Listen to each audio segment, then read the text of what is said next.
住搞，係。我就都好快好簡單介紹下我自己嘅咩啦。哦。咁我都好快簡單介紹下我自己啦，我係 Maggie，就係 Maggie 嘅同事啦。咁就好多謝今日 Lucas 同埋 Carson 咧都嚟過我哋嘅活動嘅，係啦。咁就首先我哋想請翻兩位 speaker 出嚟影張相。哦，影張相。哦。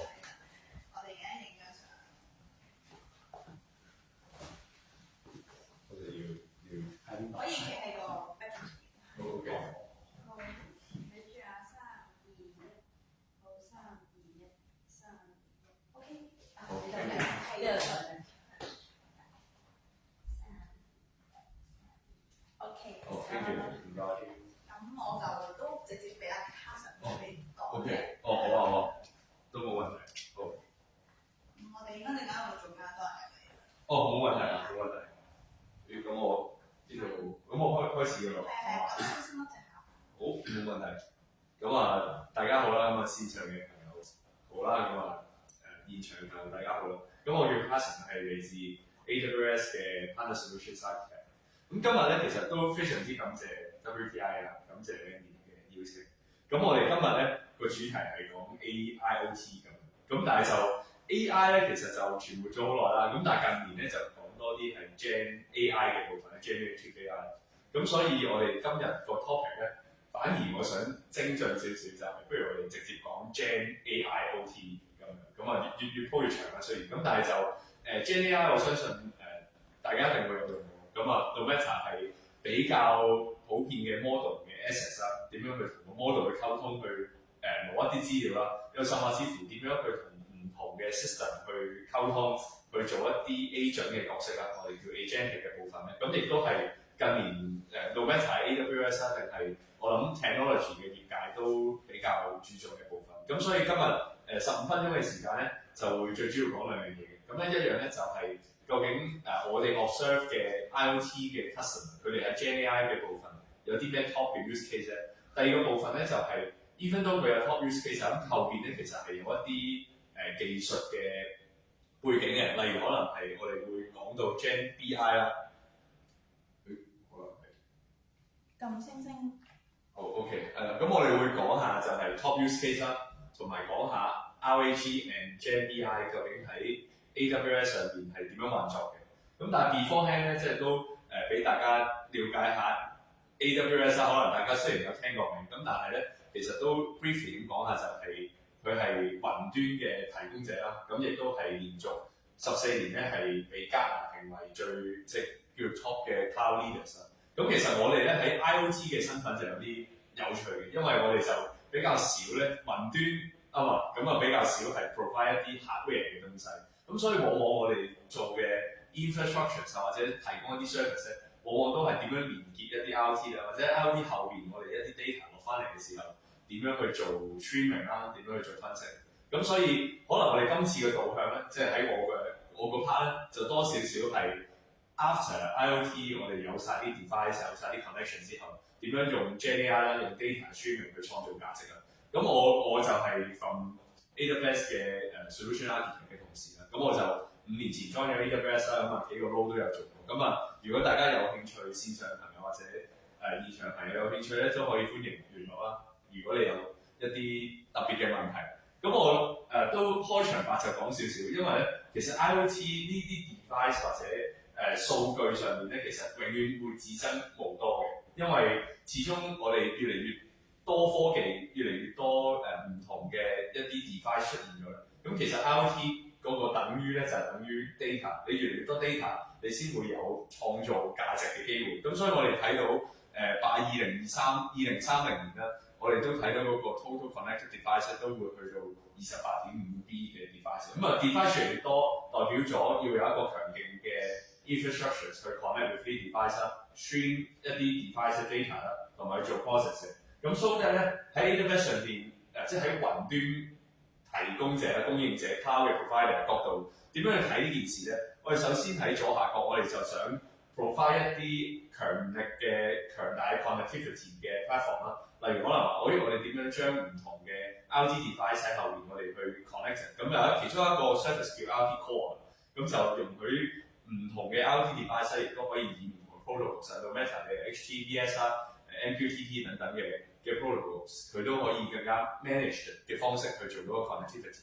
咁同一時間 connect 咗嘅 data，connect 咗 IoT 點樣去做一啲 data streaming 咧？咁亦都有大家可能有聽過嘅一啲streaming 嘅 services 啦，例如係 Amazon Kinesis 啦。同一時間data 點樣展示，我哋會可以有 digital twins 啦，亦都有一啲 dashboarding tools 啦，例如係大家可能有用過嘅 Grafana 啦，咁 AWS 上面都有 Amazon Managed Grafana Service， 係俾大家去做數據 process、數據展現同埋數據上面嘅一啲 streaming 等等。咁去到右下角咧，就係、我會講係創造價值嘅最後一部分，就係、點樣將一啲 stream 好整理好嘅 data 去到擺喺大家個 Meta Executive 定係一啲 business user 上面咧，咁就係 Gen AI 嘅功用。咁我哋亦都有喺呢幾年咧，其實 Gen AI 一出現咗咧，其實我哋有統合到 IoT customer 佢究竟 top 5嘅 use case 係啲乜嘢咧？咁第一咧就係 interactive chatbot 啦，第二就係 low code 嘅 assistant 啦，可能啲字比較細，但係佢第三個咧就係 automate 嘅 IoT data analytics and reporting， 同一時間都有一啲 data generations 啦，同埋一啲Gen AI at edge 嘅 services。咁其實呢5個 use case 咧就比較常見，咁我唔逐個講，但係我會先講頭嗰兩個 chatbot 同埋 local assistant 究竟 reporting 點樣去做到成件事。咁第一咧就係 interactive chatbot 咧，咁究竟IoT 嘅用家究竟點樣做咧？可能比較細啲字，但係就個 use case 咧就係我哋將一啲 IoT documentation 嘅概念咧，就將佢係擺翻喺個 chatbot 入邊啦，令到 chatbot 理解到究竟成個 IoT 嘅 process 同埋唔同嘅制式或者一啲 procedure 究竟點樣做。咁有一啲 use case 例如就係一啲 smart factories， 佢會將佢自己一啲嘅 guide 啦，點樣去操作一啲 device 啦，點樣去將唔同 device 係串連起嚟個 procedure 係點樣啦，一啲 standardization 嘅過程咧，咁全部都擺咗喺一個叫做 chatbot 嘅 knowledge base 入邊啦。咁以至到啦一啲 business user 或者我係 manufacturing 嘅操作嘅人咧，我就問個 chatbot 就知道於究竟係點樣去操作某一樣東西啦，或者 extract 某一啲嘅 status， 例如嗰啲 IoT 究竟個 device 嘅 status 究竟係點，咁都 full chatbot 去做。咁呢個亦都係我哋最 top 最常見，我哋 customer 有用到。咁當中涉及一啲 Gen AI technology 咧，咁包括RAG 啦，包括一啲 model 啦，可能成日大家聽過就係GPT 啦、Claude 啦、Llama 啦、Mistral 等等，咁呢啲都係一啲好好嘅 foundations model 啦。咁其實 chatbot、foundations model 同埋 RAG 咁亦都係幾種不可或缺嘅 elements。咁亦都係我哋睇到 AIoT 點樣 evolve 啦。咁第二個咧就係 IoT 嘅 data analytics and reporting。咁我哋之前有講過就係其實點樣 stream 一啲 IoT data， 或者將 IoT data 整理好，再擺喺好 consolidated 嘅 platform 咧，其實已經運行咗好多年。咁但係點樣將呢個價值更加推上一個新嘅高度啦？咁點樣創造更加多嘅價值咧？咁其實我哋睇到個模式咧，就係將一啲 dashboard 或者一啲 business intelligence 咧更加interactive、更加 generative BI 嘅形式去展示。咁就咁睇呢個圖，可能有少少未必 understand 去做啲咩。咁但係先俾大家有一個概念，就係我哋喺 dashboarding 方面，究竟依家個技術上可以做到啲咩程度？喺條片上面就睇到，假設你呢一個 dashboard 係一啲 IoT 嘅 data， 又或者係一啲status 啦等等。咁呢一個 dashboard 有名叫 Amazon Pixel。咁佢呢一個嘅功能咧，就係 Gen AI 嘅功能咧，就係容許我哋用 natural language 去問呢個 dashboard 嘅問題，咁以至到佢可以interactive 咁樣答到你嘅你呢個 dashboard 上面嘅東西啦。咁同一時間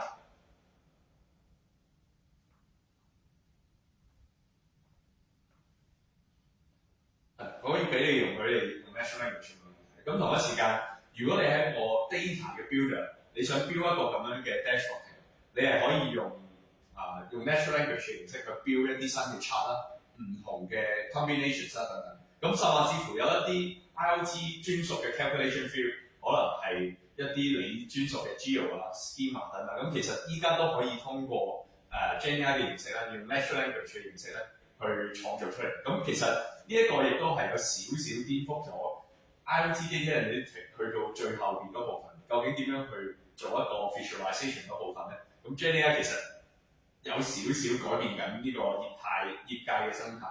咁所以如果有興趣想自己玩下 dashboard， 又或者試下 service 咧，咁其實好快一個 quick QR code 咧，佢有一個 public demo， 咁啊有興趣就可以掃 QR code 睇下嗰個東西係點樣啦。咁講到尾啦，咁其實咧啱啱嗰幾樣東西啊，即係點樣去 process RT data， 點樣去將 RT 嘅程序，其實嗰一啲核心嘅部分咧係冇變過。咁但係 Gen AI 嘅出現咧，就係令到呢一啲嘅部分咧更加快咁樣去做到個 time value， 同埋更加快咁樣去令到唔同 user 更加熟悉個 operations。咁喺呢度咧就正因為啱啱有提過好多嘅唔同嘅技術啦，咁我都趁個機會講下 Gen AI 喺 AWS 上面嘅一啲嘅定位。咁喺呢三層咧就代表咗唔同 Gen AI 嘅 service 入邊，究竟我哋用唔同嘅角度點樣去 cater 唔同嘅 business user 啦。咁首先中間嗰個咧就叫 Amazon Bedrock， 亦都係我哋最喺 AWS 入邊 Gen AI 入邊最旗艦嘅一個 service 啦。咁其實佢就係一個最簡單俾你去 access 唔同 model 嘅一個 service 嚟嘅。咁啱啱有提過嘅 model 啦，例如可能係 Anthropic 嘅 Claude 啦，Llama 嘅Meta 嘅 Llama 啦，咁啊或者 Mistral 啊 Stable Diffusion， 甚至乎 AWS 嘅一啲 foundations model， 例如係 Nova 同埋 Titus 等等咧，咁亦都係可以喺 Bedrock 上面咧 secure 同埋容易咁樣去 provision 到一啲嘅 resources 去 access 一啲 model。咁啱啱有提及嘅 RAG 啊，或者 agentic agent 嘅 service 啊等等，呢啲 features 亦都 include 喺 Bedrock 嘅。咁假設啦，我哋其實係一個好需要好 customize 嘅用家話，我真係有一個 model 唔係好夠用 ，Claude 咧其實未必 cater 都係需要，甚至乎我想 base on Claude 去再做一啲 customization、training 等等。咁其實最下邊嘅一啲 infrastructures， 例如可能 GPU 嘅 resources 啊，又或者一啲專屬 for training 同埋 for inferencing 嘅 chipset 咧，我哋會叫 training 同 inferencing， 亦都係 cater 到嗰一種需要。咁如果我 business user 少少，我唔想揀 model， 我想直接好似啱啱咁，我有個 dashboard 我問佢問題啦。咁究竟我仲要煩惱點樣揀啲咩 model 先啱去整呢啲 dashboard 咧？咁其實個 time to value 係比較短、比較長嘅。咁有冇短啲嘅方法咧？就係最上邊咧 Amazon Q 呢個系列咧就唔需要我哋嘅客人點樣去揀啲咩 model 啦，去做 evaluate 邊個 model 究竟邊個好邊個唔好咁樣。咁我哋直接以 use case 出發，例如可能 Q in Quicksand 我就係 Gen BI， 我就係問呢個 dashboard。如果我係想做到一個 internal chatbot 嘅話 ，Q business 就係你嘅選擇。咁同一時間 Q in Connect 同 Q develop 亦都係一啲 code generation 同埋一啲嘅 contact center solutions。咁就唔詳細做個 go through 啦。咁但係就俾大家有 understanding 咧 ，Bedrock 同埋 Q 亦都係我哋比較熱門。如果 IoT user 想試下 chatbot， 想試下一啲 generative BI 嘅話，咁亦都可以做到呢樣嘢。咁喺呢度咧，可能大家已經好熟悉 Gen AI， 或者可能 day in and day off 都有用到。假設係 POE 啊，或者係你哋一啲 assessing platform， 可能你哋做過嘅。咁但係我哋有啲 foundation 先一定要知道點解我哋 business user 或者 IoT user 要做咁多嘢去叫做扭嗰啲 data， 令到佢個 Gen AI 唔係好勁咧，即係唔係嗰啲 data 已經夠 intelligence 喎。講到明就係有175個 billion 嘅 parameters 已經 train 好嘅，咁點解我仲要去做咁加多或者好多唔同 service 咧？咁其實要理解咧就係好多唔同 business user， 佢依家用個 model 嘅時候，佢唔單止係用 model 嘅 intelligence， 佢想嗰個 model 識得佢 domain specific language， 例如可能我嘅 device 原來我係有某一啲 domain specific， 我係 manufacturing 嘅同時，我係一啲 energy saving 嘅 IoT 嘅用家，咁究竟個 model 本身係咪真係識得我啲嘅 jargons 或者我嗰啲嘅 specific language 咧？咁第二部分就係佢想 perform specific task， 可能話如果個 model 原來佢識得答維基百科上嘅問題，咁好叻啦。咁但係佢想可以有一個智能幫我哋去 perform， 可能去控制某一啲IoT device 或者去做某啲嘢咧。咁呢個時候就需要 customization 啦。咁所以咧喺普遍嚟講咧 customization 咧，我哋有唔同嘅 strategies。咁由左手邊去到右手邊咧，就係effort同埋時間 complexity 越幼就越多啦。咁最 basic 我哋當然係就咁揀一個好嘅 model， 以至到我哋用家就原來 standard diffusion 佢整圖好勁，咁我哋就揀呢一個 model 啦。咁我哋最 basic 就係揀一個好嘅 model。第二咧點樣咧？第二就係用 prompt engineering， 我哋用一啲 prompt 啦，去教識我哋俾一啲例子我哋嘅model 教識佢點樣去答嗰個問題嘅。再第三啦，就係我哋未必要 retrain 個 model， 但我哋用一啲嘅 knowledge base 嘅方法啦，我哋會叫 retrieval augmented generations 啦，叫 RAG。咁就相等於咧，將個 model 咧有一個外置嘅 knowledge base， 嗰個 knowledge base 咧係專屬你嘅 document 啦，專屬你嘅一啲嘅數據，例如可能 IoT 嘅數據啦、IoT 嘅 documentation 啦、manufacturing 嘅一啲 procedure 嘅 document 啦等等。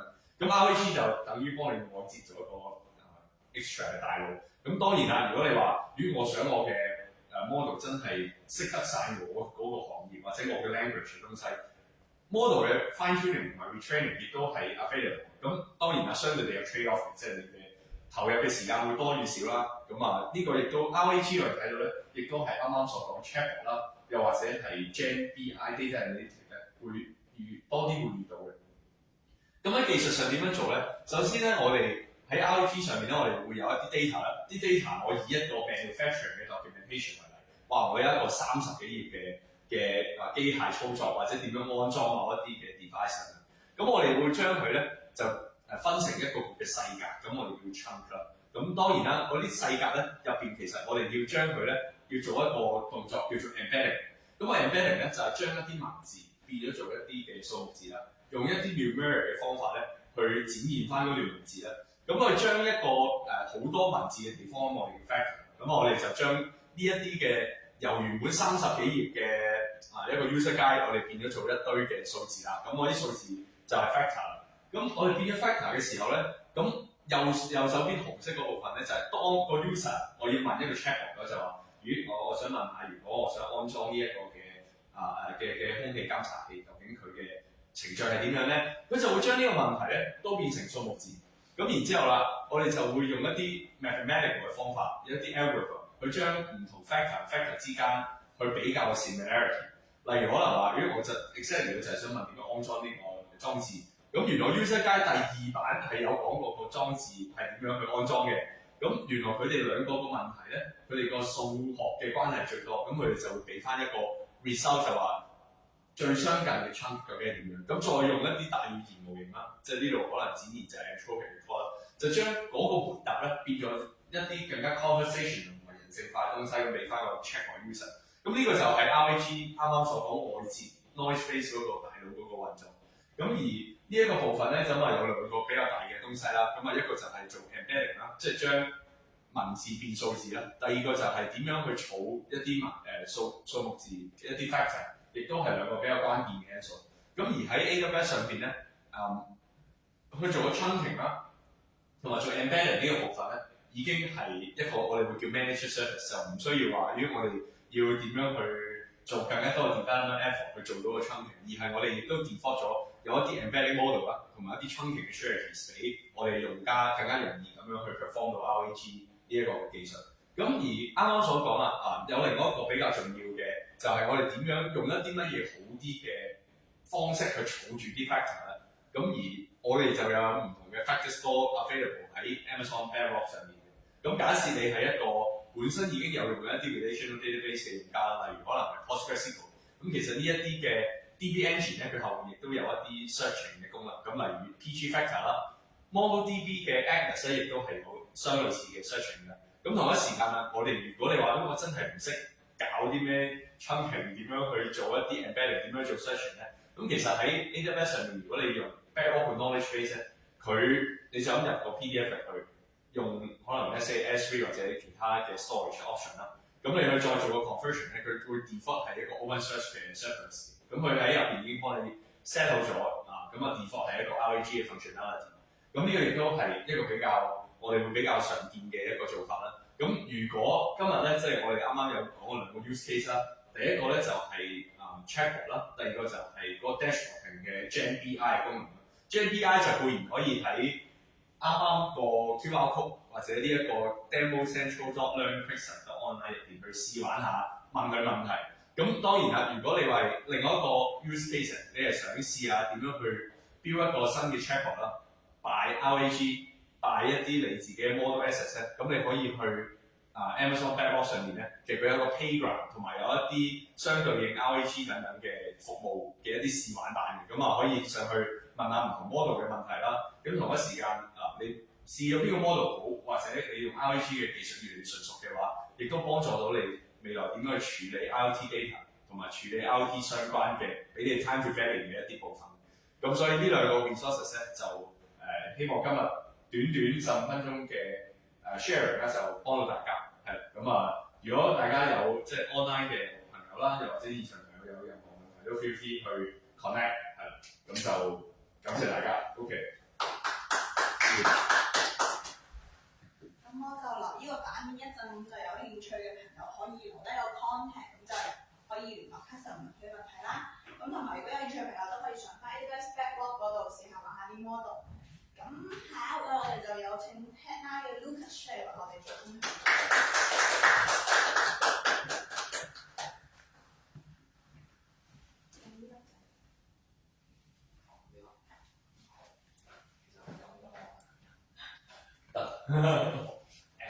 好感謝 WTI 邀請啦。咁我係 Lucas，咁我係 Technine 其中一個 co-founder 啦。咁頭先非常之 proof 啦 AWS 嘅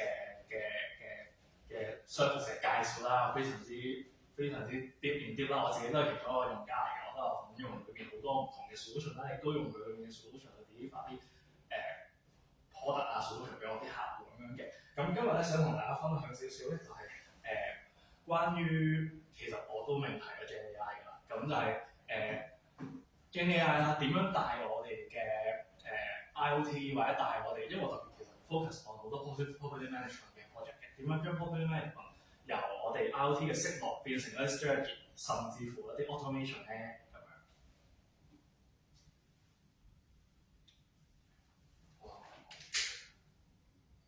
係，咁少少我背景啦，咁我係 Technine 嘅 co-founder 啦。Technine 我哋主要咧其實做好多比較新技術嘅一啲嘅 R&D 啦，同埋一啲應用程式嘅 deployment 啊等等嘅。咁另外咧我都係 LineSmart 嘅 co-founder 啦，咁我哋做多啲少少嘅 PropTech 嘅 solution 嘅。咁例如啲 smart building 嘅 transformation 啦，或者係一啲 automation 啊，都會多少少嘅。咁牽涉到好多唔同嘅 IoT 嘅 hardware 啦，或者係啲軟件嘅接入咧都會有嘅。咁亦都有我哋自己 product。咁我強項就特別係做啲 MVP 啊或者新技術嘅 deployment， 咁特別係依家可能做多啲 GenAI 啦，以前做會多啲 blockchain 啊，或者係啲 IoT 啊，咁都會涉獵到喺裏邊嘅。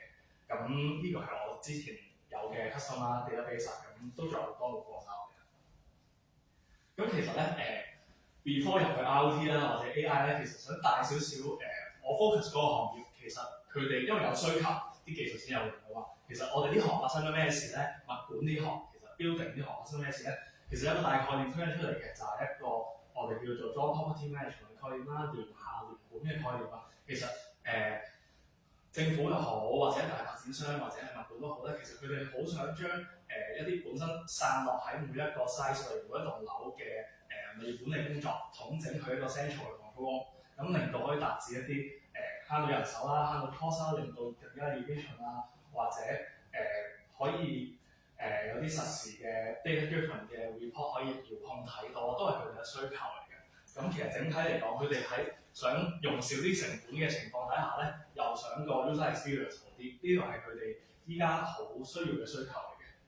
咁其實咧現成嘅一啲IoT 啦或者 AIoT 嘅技術咧，其實已經用咗10年8載㗎啦，咁都高呼一下啦。咁其實佢哋通常咧，我歸類咗6大範疇嘅應用嘅。咁我自己都有幫你做呢方面嘅 deployment 啦。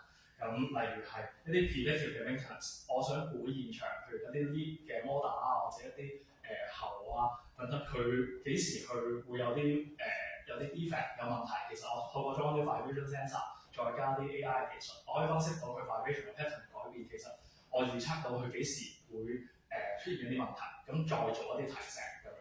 咁另一方面就 energy consumption 啦 ，energy consumption 其實我哋只要裝啲 power meter， 其實我哋大概會知道唔同時段嗰個唔同區域個 energy consumption 嘅升同跌啦。咁我哋透過一啲標準嘅 AI 分析，其實已經知道點樣慳到電㗎啦。係。咁呢啲都係講啲10年左右嘅技術啦。係啊。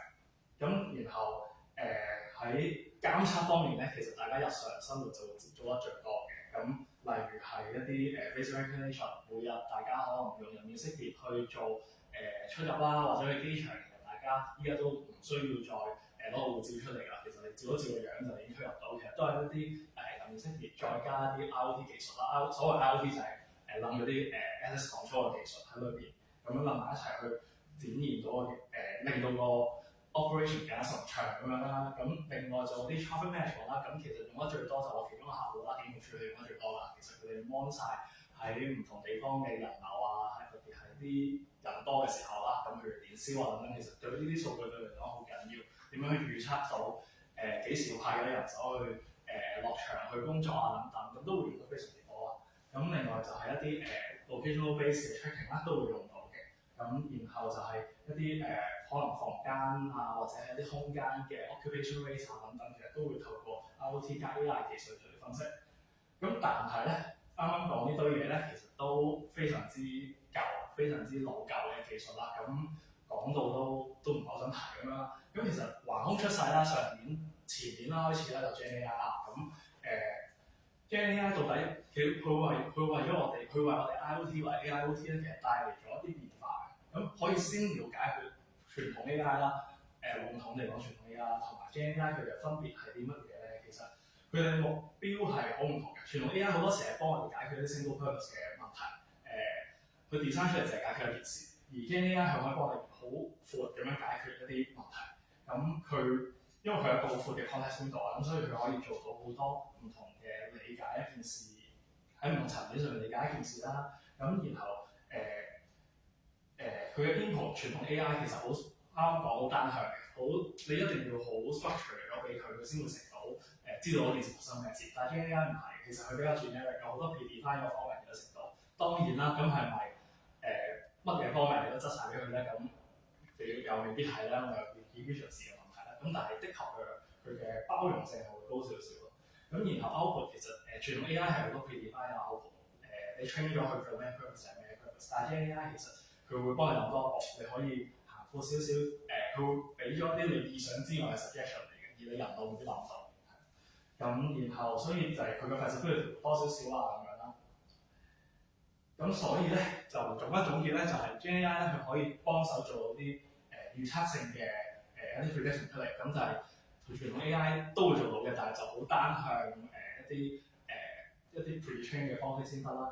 咁另外就係GenAI 佢會對你俾佢嘅內容係會理解你嘅內容，而唔係單純佢會多方面去理解你嘅內容，應該係咁講。然後佢會用人嘅説話同你去溝通啦，去 NLP 用有 NLP 啦，然後佢可以有唔同嘅佢可以有唔同 input 入到去啦，例如你可以俾 image 啊、俾 text 啊、俾 audio 啊等等佢啦，佢都會知道係一個咩回事咁樣嘅。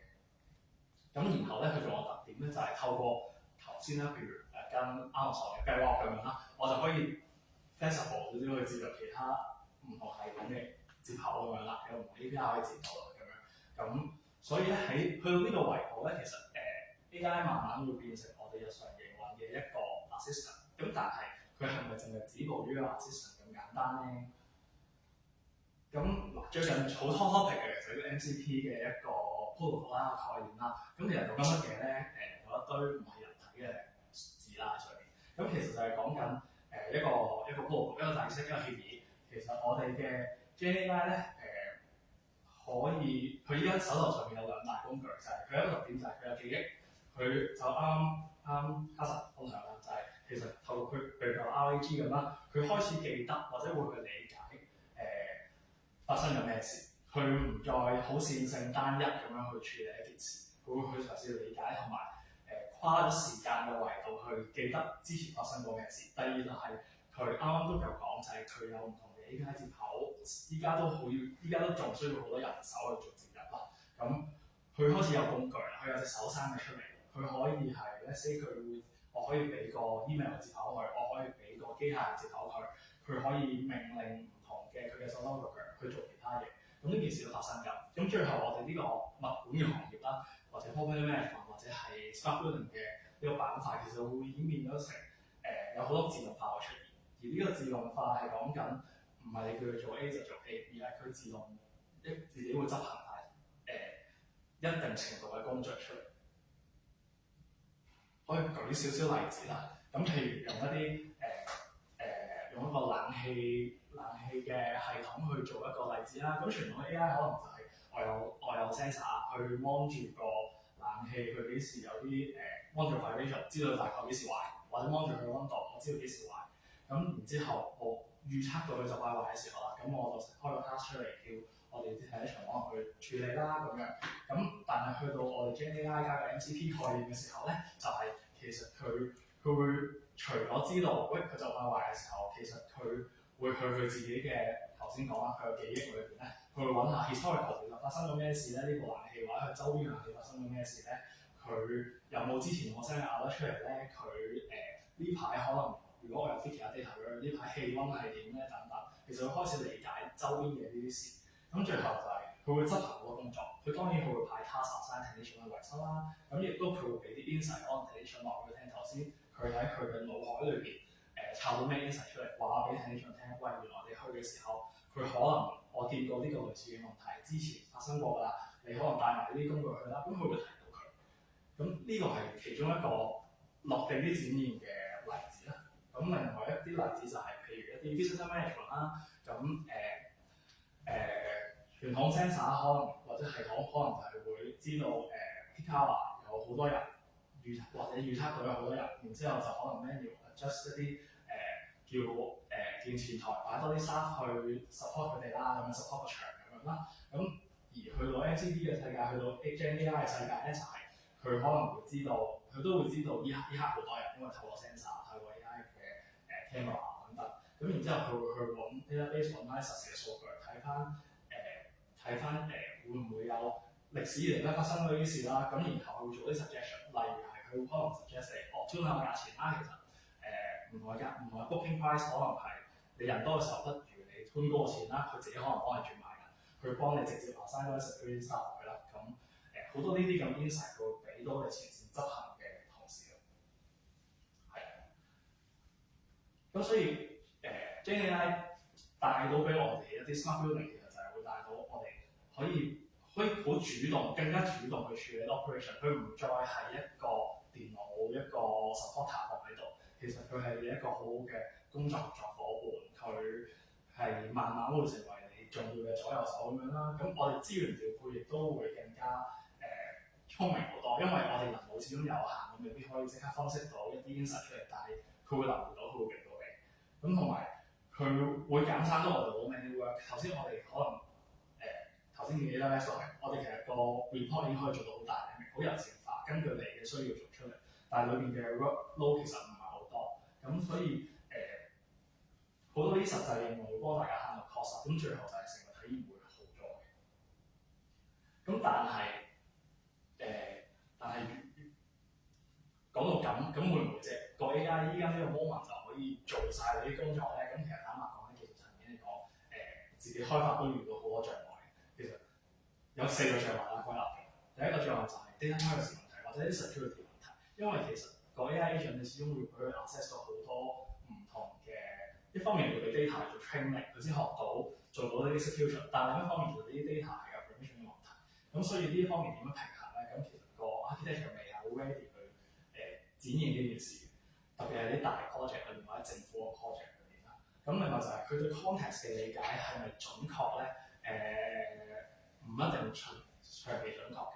咁變咗，如果我俾咗啲手腳佢去 call 啲指令去執行嘅時候，其實係可以發生一啲好大嘅災害會出到嚟。咁所以呢一方面都有待提高。咁另外就係其實啱啱都有講過，始終如果要俾啲手腳佢去接入，其實都係需要一啲 development 嘅 effort 喺裏邊。咁呢度都係有成本。最後就係暫時 GenAI 嘅呢個商品成本都係貴嘅。咁所以暫時都會影響咗 scalability 啦。咁但係相信不久將來其實成本應該係會不斷下降。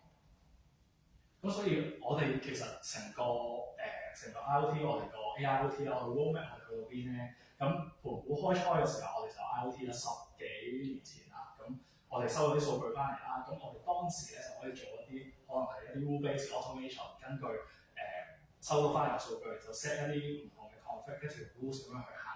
咁然之後去到後邊，我我哋有啲 AI enhanced 嘅 data collection 嘅方式啦，例如一啲 face recognition 啊，啲 AI cam 我哋收多咗啲數據翻嚟，現場收翻嚟嘅數據亦都更加準確立體啦。咁去到第4個 phase 咧，就係我哋依家嘅 phase 咧，其實我哋依家就開始用 AI 去做啲 automation 啦。我哋應該係第4個用 phase 中間。咁去到第5個 phase 嘅時候咧，其實我哋就可以透過一啲 Gen AI 咧去做一啲自動化嘅操作。咁去到第6個 phase 到將來咧，其實就只要 robotics ready 嘅時候咧，佢就已經可以有埋腳去埋現場去執行一啲指令，去做一啲我哋人類真係做到嘅 task。咁嗰個我預計呢個 future 可能喺5年左右都會實現嘅。好，咁雖然可能機械人啊等等未 ready 啦，咁但係我哋呢刻係咪冇嘢可以做咧？咁一定唔係啦。咁第一件事，我哋最需要作為企業嘅高管啊或者老闆啦，咁其實最需要掌握其實係你一份數據，你要整理你嘅數據，唔好預計 AI 可以食乜嘢數據都得。咁最後只要影響咗你出嚟嗰個產品嘅 quality， 咁所以我哋要基於自己嘅數據啦，要整理好佢哋啦，係啊。咁然之後我哋要等我哋嘅同事可以有機會去接觸 AI 先。咁相信依家其實好多企業都會俾佢哋去用㗎，即係用 ChatGPT、用 DeepSeek、用 Grok 等等都會去用到啦。